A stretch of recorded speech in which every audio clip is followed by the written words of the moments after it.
বিসমিল্লাহির রহমানির রহিম। প্রিয় থার্ড ইয়ার শিক্ষার্থীবৃন্দ, আজকে আমি তোমাদের ম্যানেজমেন্ট অ্যাকাউন্টিং সাবজেক্ট থেকে একটি ক্লাস নিচ্ছি। আমরা বিগত ক্লাসে অ্যাবজর্পশন অ্যান্ড ভেরিয়েবল কস্টিং এই চ্যাপ্টারটা শুরু করেছি। এই চ্যাপ্টারের প্রাথমিক আলোচনা যেগুলো সেগুলো আমি আলোচনা করেছি। আজকে আমি প্রবলেম 9 একটা অঙ্ক করে দিচ্ছি। প্রবলেম 9 ওই যে আলোচনাগুলো করেছি সেই আলোচনার উপর ভিত্তি করে আমাদের এই অঙ্কগুলো হবে এখন। The following particulars are available from the books of Fazlul Haq and company. Opening inventory, আমাদের ফজলুল হক অ্যান্ড কোম্পানির বইতে এই তথ্যগুলো দেওয়া আছে। Opening inventory 1000 unit, ending inventory, production during the year, normal capacity. তাহলে আমাদের দেওয়া আছে কী ওপেনিং ইনভেন্টরি দেওয়া আছে, এন্ডিং ইনভেন্টরি দেওয়া আছে, প্রোডাকশন ডিউরিং দ্য ইয়ার দেওয়া আছে, নর্মাল ক্যাপাসিটিও দেওয়া আছে। এবার কস্ট অ্যানালাইসিস, এবার এখানে আমাদের বলে দিয়েছে selling price per unit. Selling price per unit বিক্রয় মূল্য কত টাকা দেওয়া আছে? 20 টাকা। আর direct material per unit, direct material 10 টাকা, ডাইরেক্ট লেবার পার ইউনিট 3 টাকা, variable factory overhead per unit 2 টাকা, আর fixed factory overhead per unit 5000 টাকা। Administrative and selling overhead variable দেওয়া আছে 2000 টাকা, আর ফিক্সড দেওয়া আছে কত? 6000 টাকা। এই তথ্যগুলো দিয়ে আমাদের এখন নির্ণয় করতে বলেছে। রিকোয়ারমেন্ট 1 বলেছে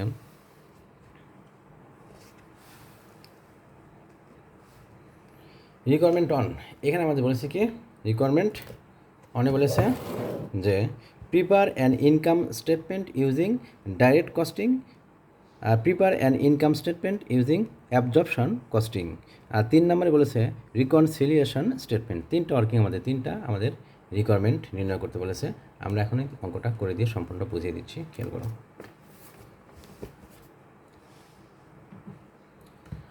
প্রথমে আমাদের ওয়ার্কিং করতে হবে। Problem 9 solution. Working number 1, calculation of manufacturing cost per unit under direct and absorption costing. Direct এবং অ্যাবজর্পশন কস্টিং মেথডে প্রোডাকশন কস্ট পার ইউনিট, মানে total production cost per unit কত আসে এটা আমাদের বের করতে হবে। পার্টিকুলার্স, প্রথমে লিখব পার্টিকুলার্স, তারপরে ডাইরেক্ট কস্টিং টাকা, অ্যাবজর্পশন কস্টিং টাকা। Direct material cost per unit আমাদের প্রশ্নে সরাসরি দেওয়াই আছে 10 টাকা। যেহেতু এটা ভেরিয়েবল কস্ট, সুতরাং দুটোতেই দাঁড়াবে। ডাইরেক্ট কস্টেও 10 টাকা, আবার অ্যাবজর্পশন কস্টিংও 10 টাকা লিখে দিলাম। তারপরে direct labour cost per unit 3 টাকা 3 টাকা, এটা ভেরিয়েবল কস্ট, সুতরাং ডাইরেক্টও যাবে, অ্যাবজর্পশনে যাবে। তারপরে variable factory overhead per unit 2 টাকা 2 টাকা। আর fixed factory overhead per unit, এটা আমাদের টোটাল ফিক্সড ফ্যাক্টরি ওভারহেড প্রশ্নে আমাদের দেওয়া ছিল কত? 5000 টাকা। আর নর্মাল ক্যাপাসিটির পরিমাণ দেওয়া আছে কত? 5000। আমরা নর্মাল ক্যাপাসিটিতে টোটাল ফিক্সড ফ্যাক্টরি ওভারহেডকে ভাগ করব, 5000কে 5000 ভাগ করে কত টাকা আসে? 1 টাকা।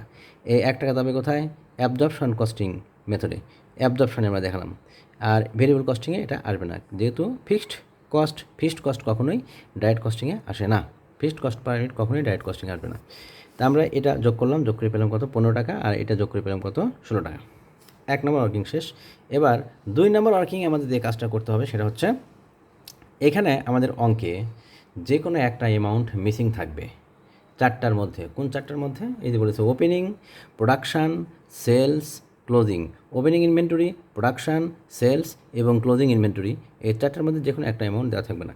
আমাদের অঙ্কে দেখতে পেলাম যে ওপেনিং ইনভেন্টরি দেওয়া আছে, প্রোডাকশানও দেওয়া আছে, সেলস দেওয়া নাই, আর ক্লোজিং ইনভেন্টরি এটাও দেওয়া আছে। তাহলে সেলসের পরিমাণটা আমাদের এখন বের করতে হবে।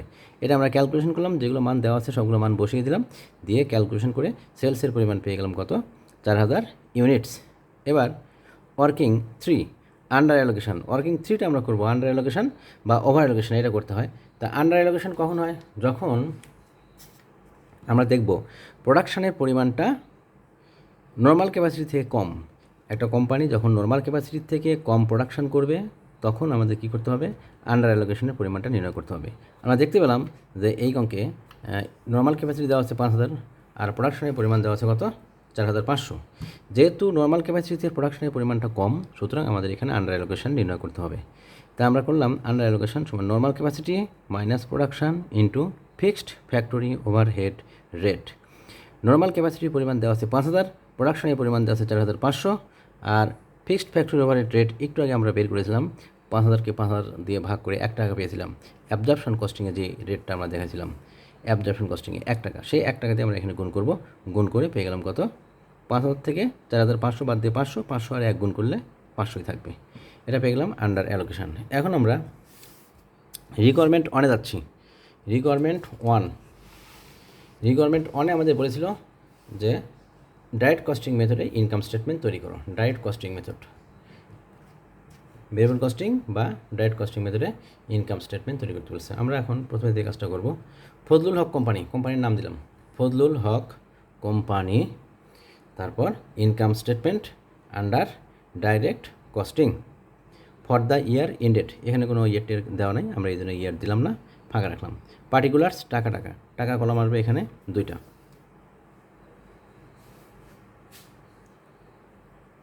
টাকার কলাম দুইটা। আমরা প্রথমে লিখব কি, যেহেতু ইনকাম স্টেটমেন্ট তৈরি করতে বলছে, সুতরাং সেলস থেকে আমাদের শুরু হবে। সেলস থেকে আমরা শুরু করলাম। প্রথমে লিখব সেলস কত ইউনিট ছিল।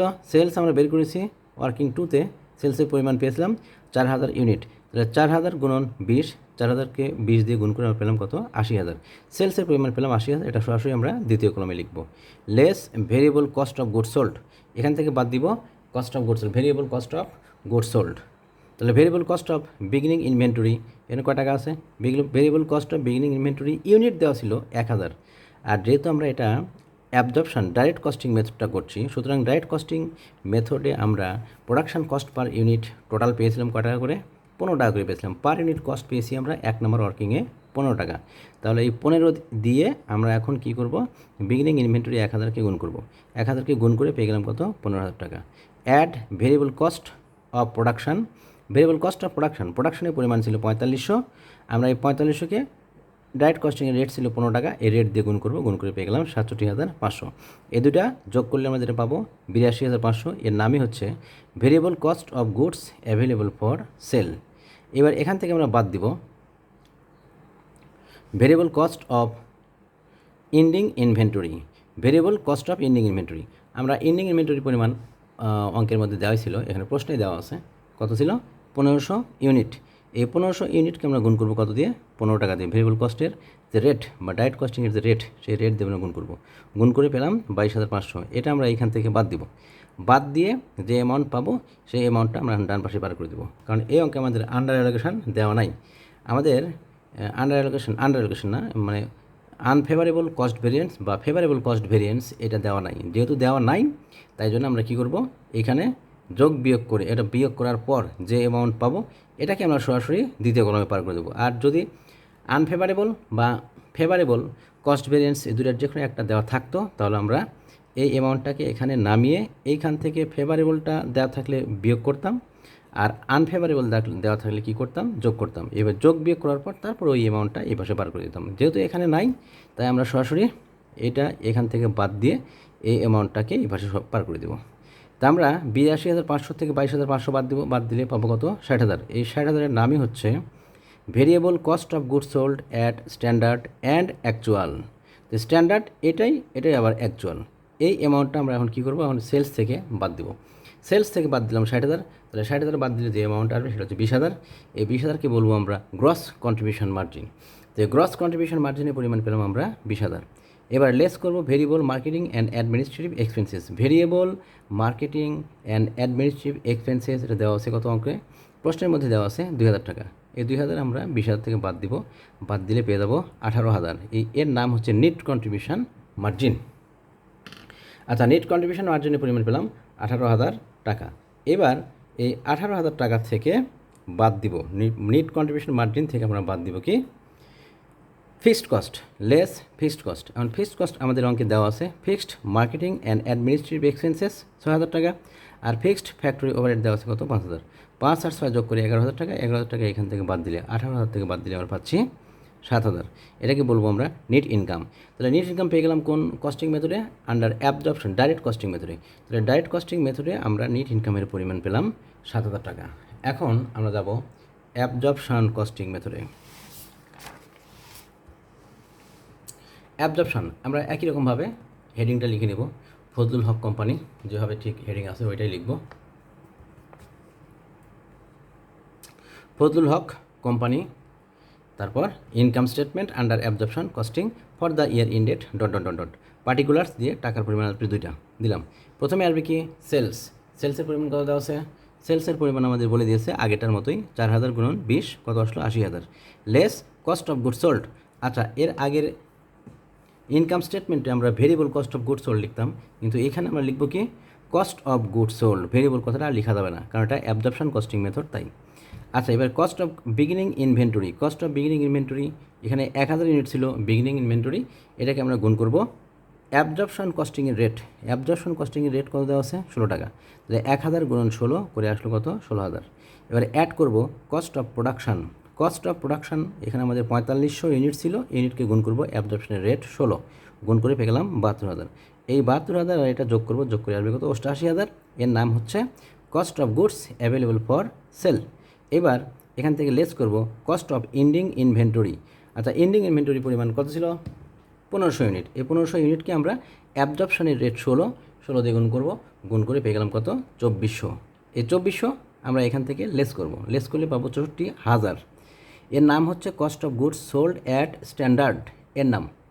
এবার এইখান থেকে এর সাথে আমরা এখন যোগ করব কি আন্ডার অ্যালোকেশন। এই অঙ্কে যেহেতু আন্ডার অ্যালোকেশন পেয়েছি, আন্ডার অ্যালোকেশনটা নিয়ে এসে এর সাথে কী করব? যোগ করব।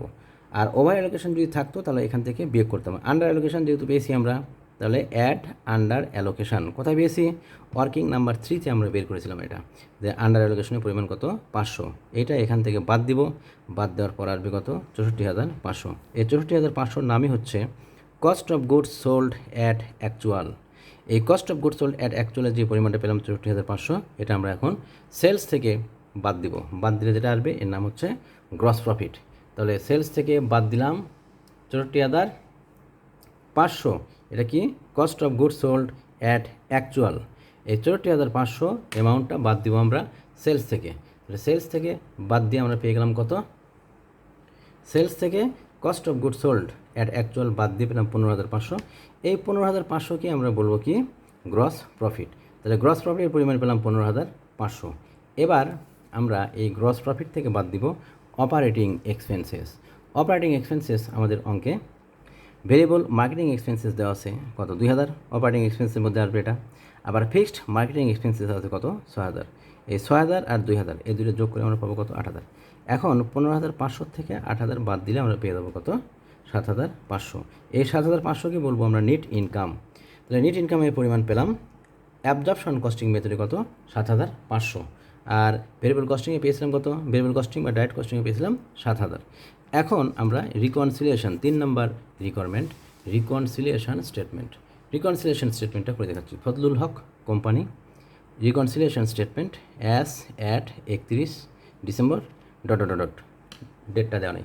আচ্ছা, তাহলে আমরা এখন কী কাজটা করবো সেটা হচ্ছে এখানে টাকার কলাম আসবে একটাই, টাকার কলাম একটা। টাকার দিয়ে আমরা প্রথমে লিখব কি? পার্টিকুলার্স, তারপরে এখানে আসবে net income under absorption costing কত? 7500। আর net income under direct costing সবসময় আমরা এখানে কী করবো?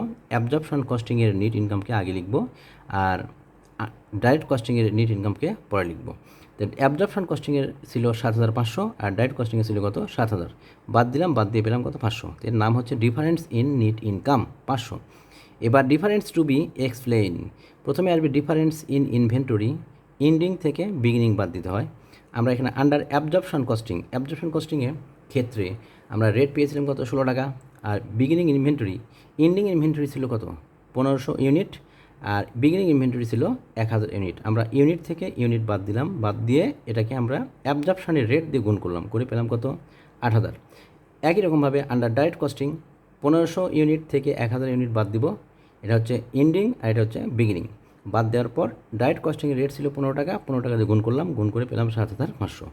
8000 থেকে 7500 বাদ দিলে পাচ্ছি আমরা কত? 5500। তাহলে এখানেও 500 পেলাম, এখানেও 500 পেলাম। তাহলে আমাদের রিকনসিলিয়েশন স্টেটমেন্টটা মিলে গেছে, তার মানে আমাদের অঙ্ক ঠিক আছে। আজকে এ পর্যন্তই। সবাই ভালো থাকো, আল্লাহ হাফেজ।